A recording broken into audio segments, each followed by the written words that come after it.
Hey everyone, Cherry's here. Welcome back to a new Plan With Me video. Finally bringing you my March bullet journal setup for 2024. I know it's super late, but I hope you still enjoy this new monthly setup and take inspiration from it for the following months to come. Anyway, it's gonna be a long video as usual, so let's dive right in and begin our setup. I'm still working on my Archer and Olive notebook, and I will be using watercolors for my illustrations. I will mostly use a number 6 round brush and a detail brush. All of these supplies are listed below on the video description, so feel free to check them out. I wanted to do a full page painting. The first thing I placed here are some washi tapes to mask all the sides to create nice straight edges afterwards. And then mixing some colors that I'd like to use. It's great to have some color palette ready before you start painting, but you can also build them as you go through the process. The first set of colors I picked for this painting are Permanent Red Deep, Permanent Red Violet, a mix of sap green and Van Dyke brown, and gamboge or just golden yellow.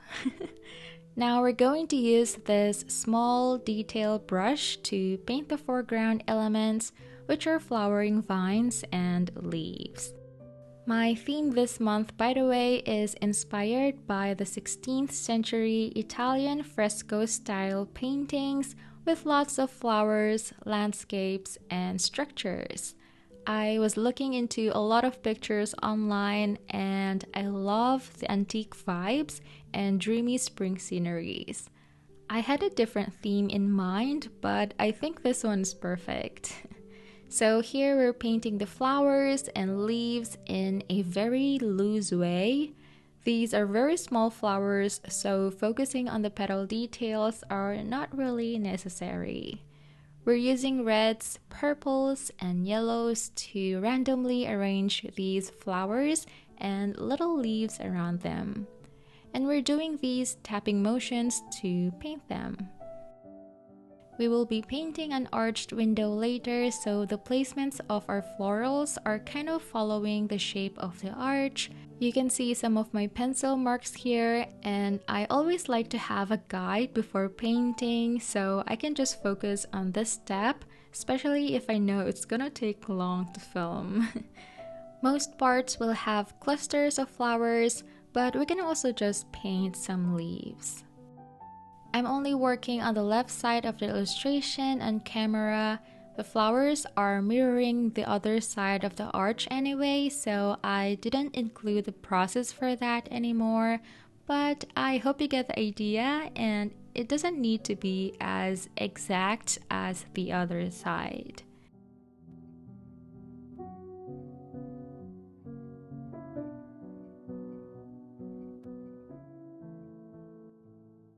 The next step is painting the arch window, and we are using this Naples yellow color.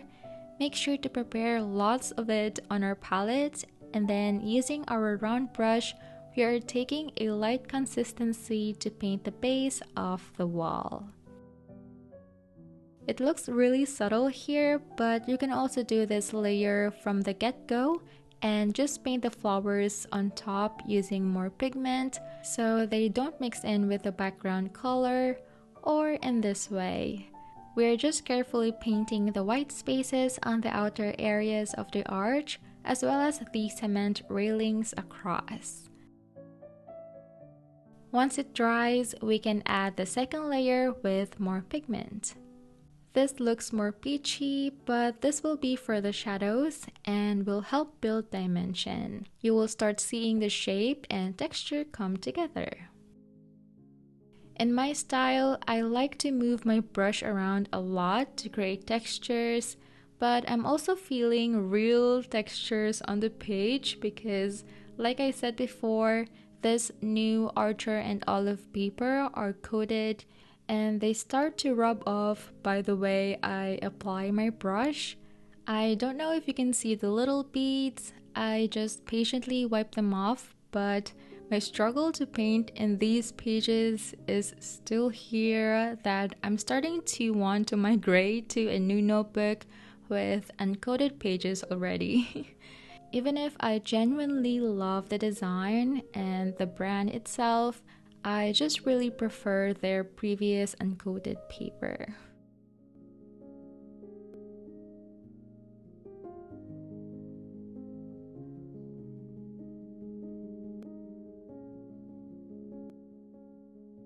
But after that, we added the details using a mix of Naples yellow and raw umber.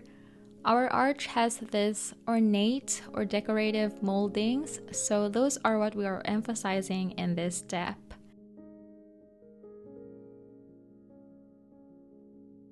We have these swirly moldings on top, and the base is formed by 3 curves, which we are adding more darker shadows using this color.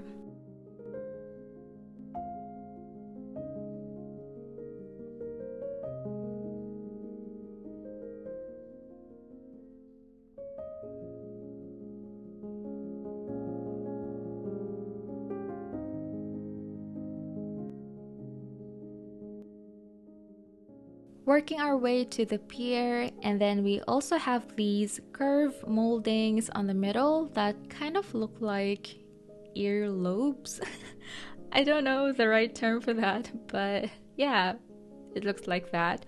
And this is where the top of the railing is aligned to. Then onto the railing itself, we are applying all the layers. I missed adding the second layer before, but we are placing them mostly on the right of each baluster. This rounded balustrade railing design really gives off a classic, traditional vibe.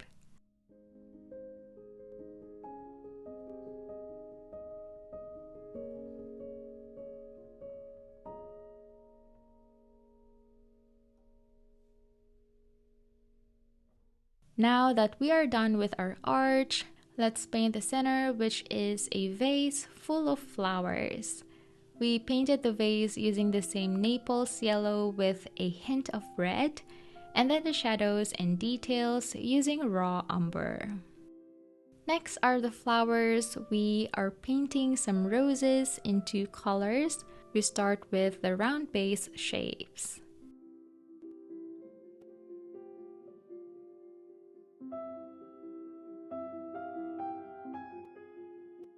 And then take some more pigment for each color to paint the petals by creating random curvy strokes from the center going outwards.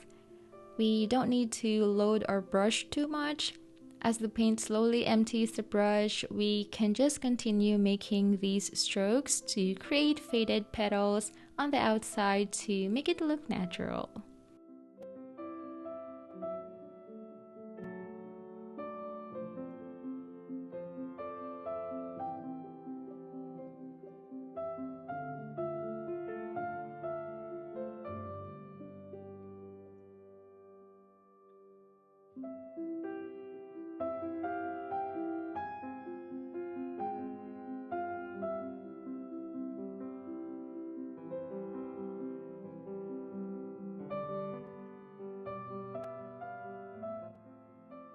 Then we can go back again with an even darker shade just to define the center parts more.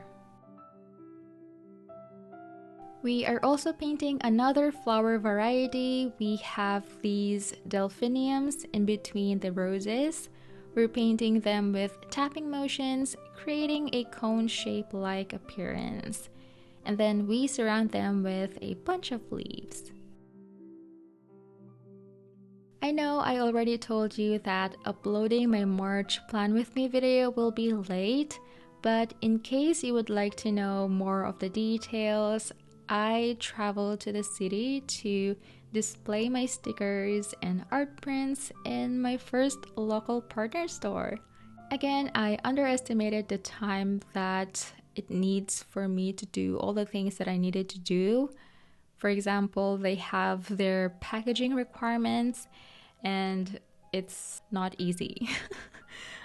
I really wanted to film and show it to you all the process, but I only had 2 weeks to prepare, considering I also outsourced the printing of my products. Yes, it seemed like a long time, but it felt so quick. Plus, it is my first experience partnering with a physical store, so I needed to figure out some things. But yeah, if you are in Manila, Philippines, you can now find my stickers and art prints at La Local, located at the 1 Torre de Santo Tomas across University of Santo Tomas. Please tag me on Instagram at BuJo if you happen to visit the store. It would really mean so much. And if you know a stationery store, even internationally, where you would like to see my products in person, and if they also sell worldwide, you may recommend my shop to them. This could also be helpful to reach the countries I'm not able to ship to, because sadly, I can only ship to limited countries, and it could take some time for other countries to be serviceable through our post office. And with that said, I still have some pending tasks, like my March printable bullet journal setup is still not available on my shop, and I'm really sorry about that if you've been waiting on it. It's one of my favorite themes, but I will still list that on my shop later, and you can still certainly use the blank option for any month you like. Anyway, we are also painting some background greenery, tall grasses in between the balusters, as well as on the front of the arch. We also painted some bushes, the cloudy sky, and some more faded leaves.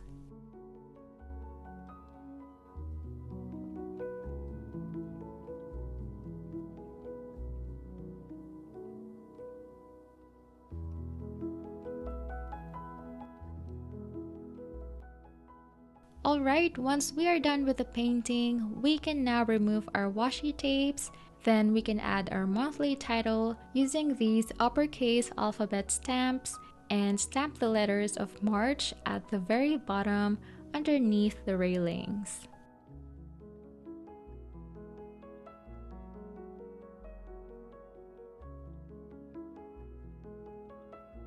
Okay, that's pretty much it for our cover page. I love it so much, and I hope you do too. It's definitely worth taking the time painting. Moving on, let's make my monthly calendar. We start off with another bigger painting, beginning with these little pink flowers. We're using a mix of permanent red deep and Naples yellow. We're doing this by layer as well. We have light layers of the whole shape of each flower. You can also position each flower differently. Some are facing forward, sideways, upwards, and downwards. The second layer, we're using more pigment of the same color mix and apply those from the insides of each petal toward the center.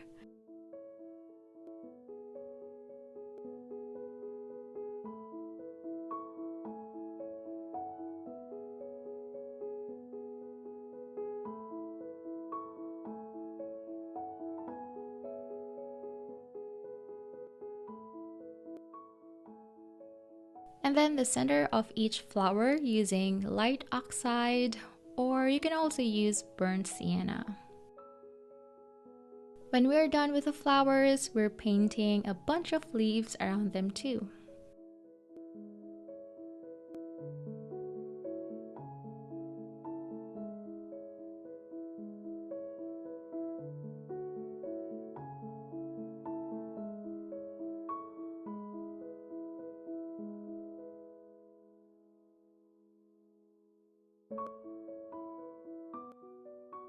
Let's focus on the area below the spread.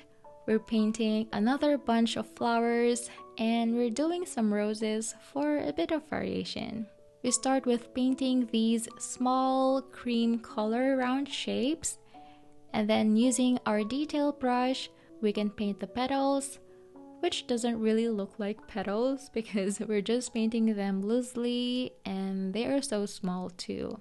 but we are applying a mix of Naples yellow and raw umber to the center parts because those are usually the darker areas of a rose, just like the ones we painted on the cover page. It will look really messy up close, but they look okay when you see them at a distance. Likewise, we are also painting leaves around them, as well as on the other side of the spread on the same level.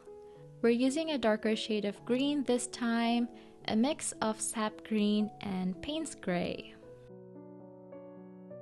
We're doing the same technique here where we paint the flowers first, and after that will be the background, which is another structure. These are columns with railings as well. We're using the same Naples yellow, but I mixed a little bit of raw sienna here to make just a tiny difference since I almost used a similar color to the roses.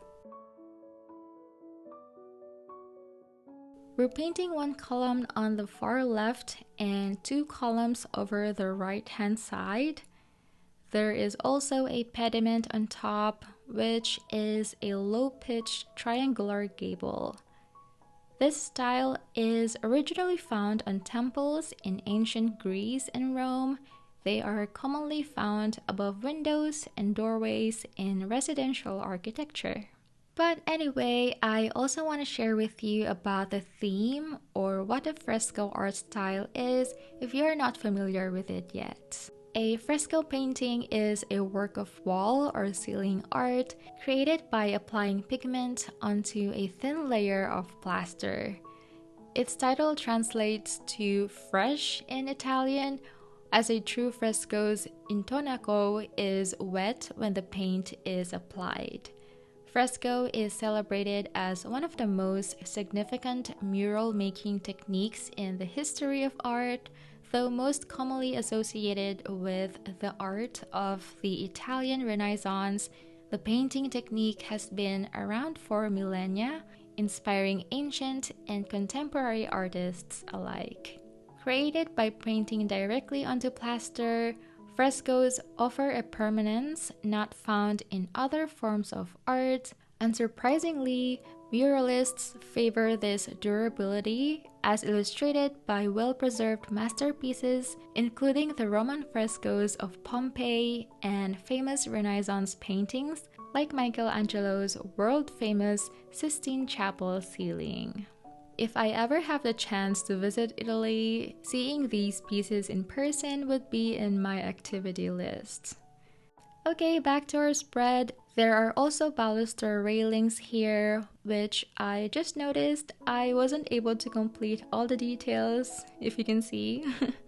We have the calendar layout where we just drew a thick green line using the zebra mild liner highlighter for the days of the week and the dates below using a black fine liner. We already have a heavy illustration around, so balancing this with simple and airy calendar layout would be great. We also stamped notes on the cornice below the pediment on the right side, and just finishing this off with some blurry leaves and grasses around.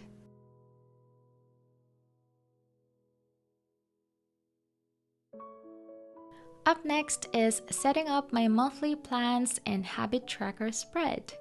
We're painting the whole spread with Naples yellow again. I decided to use a bigger filbert brush to make the job faster.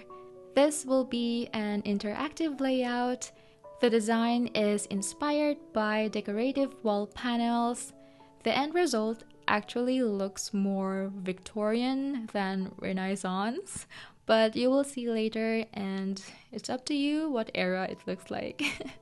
Anyway, for the interactive elements, I already prepared my cutouts. I'm using a thick cardboard or a vellum board for these, and I will also put the measurements here. So I have two of these bigger cuts. One side is full and the other side is hollowed out with a little arch on top. Then we fold it in the middle. We have 5mm wide flaps on the right side, which is folded backwards, attaching it on the other end. The bottom flap also has a 5mm flap that we glue on the back. You can make the bottom flap thicker, but the right side has to be thin for me so it doesn't show on the front cutout. Or you can make it thicker too, but glue it as well on the back. This is just how I do it, but as long as we make the same result, it's fine. We leave the upper sections as is because that is where we can insert these extra papers that measure almost the same as the whole pocket. Almost, since these doesn't measure exactly as the pocket, they are reduced a little bit so we can easily slide them in and out. Then we are also making 4 of these little pockets. The style is similar but just smaller measurements, and the front cutouts are just rectangle. The way I glued them is also the same. There are flaps on the right and bottom attached on the back. For the inserts, we cut out double the measurement of the shape vertically and insert them folded in the middle. And then we glue these on the spread itself.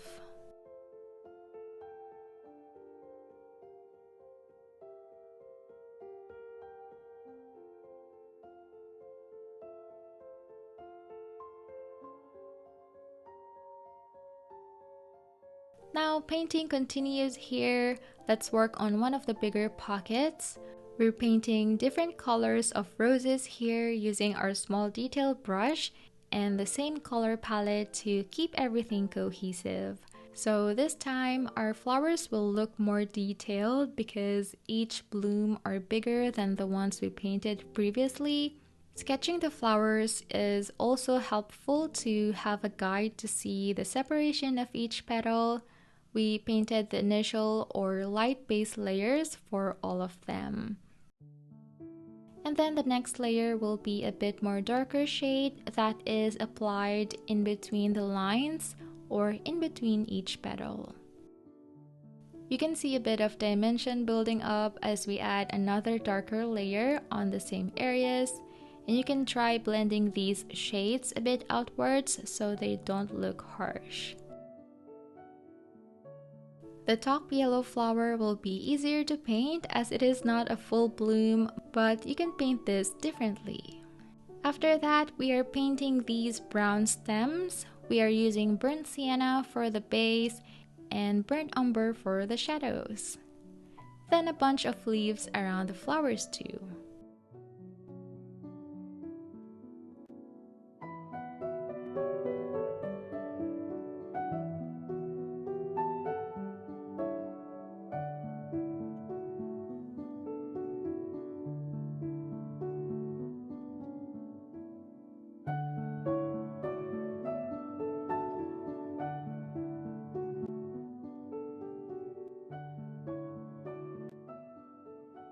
I decided to paint the front of the pocket and background of the inserts with Naples yellow too. I thought it looked too white to achieve a vintage style. Then we also paint a bit of decoration to the panels or the pockets. We have these swirl ornamental design on top.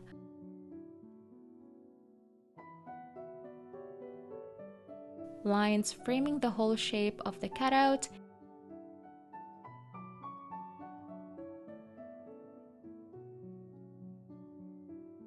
And these dots, which I wish I didn't add anymore. Anyway, I'm only showing the painting process for each pocket size because they will just be similar. So here we moved on to one of the small panels below. We are painting roses as well. You can play around with the colors here. For example, in one panel, you can use a combination of pink and yellow in each bloom, like we are doing here. And for the next ones, you can add a different flower like delphiniums, just like what we have from the cover page, or make them all pink or all red, and so on. Then we also surround them with leaves. We added another swirly design below each bouquet using brown, and then painted the white spaces around with blurry flowers and leaves using a very light consistency of the same paint. There are also rectangular lines framing the cutouts. I don't really know what to do with the long rectangular shape on the sides and in between the bigger panels, but I just went ahead and painted them. Now we can stamp the titles. I'll have my goals, focus, habits, and scriptures. For my trackers, I already did the layout off camera. I'm still using the round trackers, and I fit 3 trackers per insert. You can make the inserts into trifold or more, but I think this will do as I don't want it to be bulkier. The scriptures are still blank, but I will randomly choose and write them later on. Alright, that's another interactive idea from this monthly planning and habit tracker setup. I hope it sparked some creativity for you. But we need to move on again to create my weekly spreads. We skipped 2 blank spreads and we will work on the biggest painting of this setup. Again, we're painting the border using the Naples yellow color with this bigger filbert brush and slowly painting the moldings and textures with our small round brush using more pigment. It's basically just less water mixed on the paint. This is also pretty ornate and it's like a huge window looking at a view that we will be painting after this.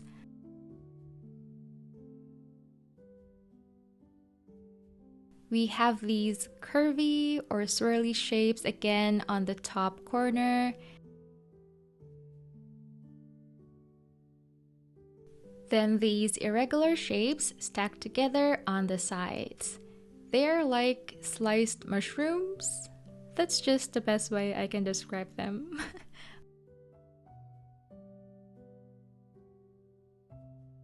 We also have a dripping effect on the end, connected to a straight molding all the way down.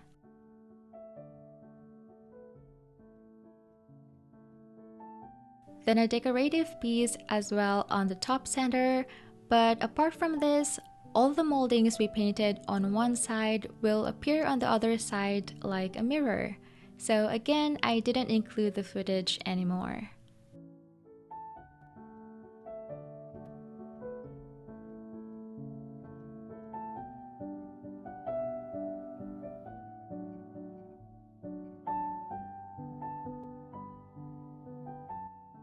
Next, we're going to paint a fountain. Oh, I have been wanting to paint this on one of my setups, so we're using a very light consistency of Van Dyke brown to paint the whole shape of the fountain right on the center of the spread. Then we take a thicker consistency to paint the details. Next is a medium consistency to paint the shadows and create more dimension.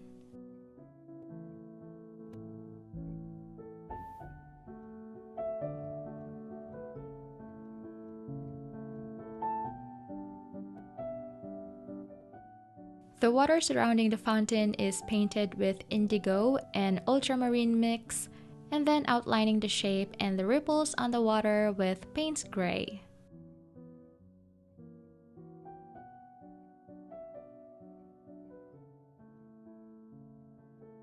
We will add the water coming out of the fountain later, but let's finish the rest of the elements first. We are painting the concrete pathway using the light consistency of Van Dyke brown and the vertical lines. It's wider towards us and narrows as it goes farther. Let's paint some flowers and greenery on both sides of the pathway. We're painting the flowers using the same colors we have used in the entire setup.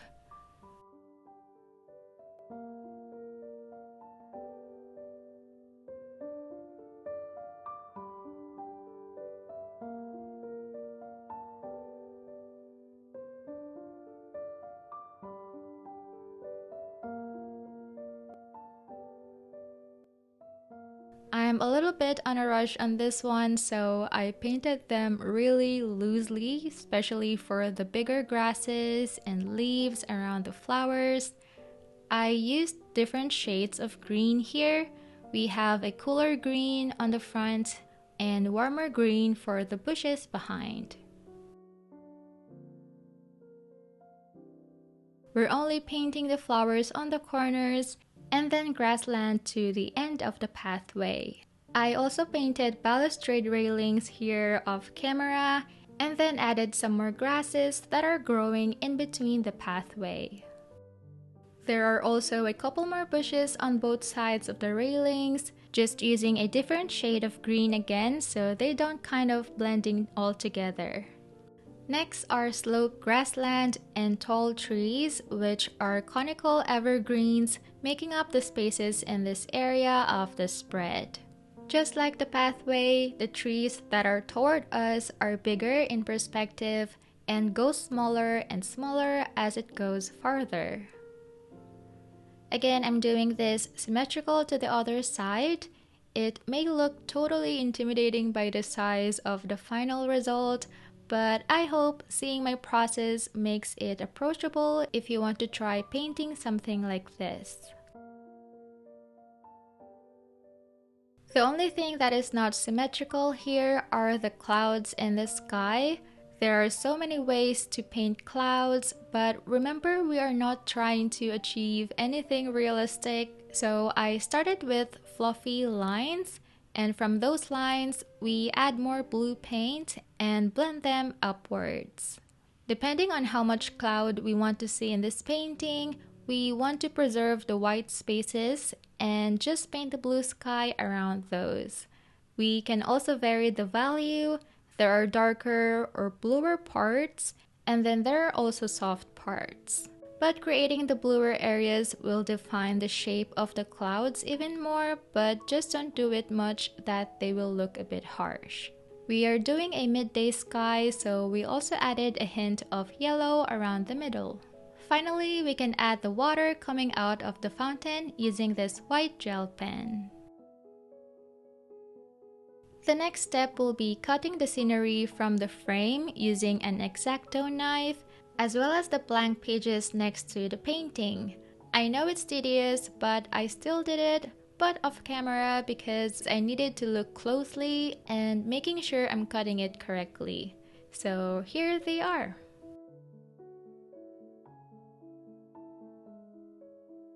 Then we want to glue the border cutouts together.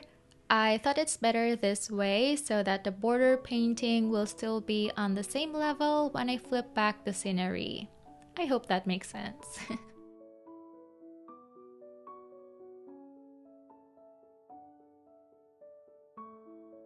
I still got to set up my first weekly spread here, but considering I'm already late with it, I'll just jot down what I was able to do this week. I didn't focus much on anything apart from working on this video, but yeah, that's just what I will write for the first weekly spread. I know I'm not the only one. The layout is very simple, just some highlighted backgrounds for the days and dates, and I'm able to fit 7 days and the number of the week using these large number stamps. To the empty pages on the other side will be for my devotional spreads. I chose this devotional plan, Trusting God During the Struggles. I was scratching my head stamping the title because I literally struggled even for this one, but there's always a solution. And oh my goodness, the Holy Spirit just revealed this on my mind just now while I was writing this voiceover. God really uses something, even the little things, to demonstrate a bigger thing. In my case, I kind of knew the word during won't fit, but I still pushed it. So here it is demonstrated that there's always a solution in every struggle, and we can find it within and between these words. I could explain that better, but the message is simple but profound in a deeper level. God can use a dramatic situation, but the simplicity of it makes it profound for me. So we are on my final spread, which I already have done. I'm sorry I'm not able to show you how I made it, but I think you will get the idea because I have used this monthly review and favorite spread layout many times. Sometimes I just interchange the placements of the boxes, but the long box is for my favorites this month, and the monthly review questions like what am I grateful for, what I learned, my challenges, and small wins for the rest of the boxes. I also did another painting of flowers on a vase with an arch on the right side. Alright, that's everything for this Italian Renaissance or Fresco art style inspired theme for my March 2024 bullet journal setup. Now we're doing a flip through of my spreads, and I hope you enjoyed watching this plan with me video and inspired you as well for your own monthly spread layouts. This can also be a great theme for April or the coming months this spring season. Remember to like this video and subscribe to the channel for more bullet journaling content from me. Thank you so much for watching. I hope you're having a blessed and lovely month, and I'll talk to you soon in my next video. Bye everyone!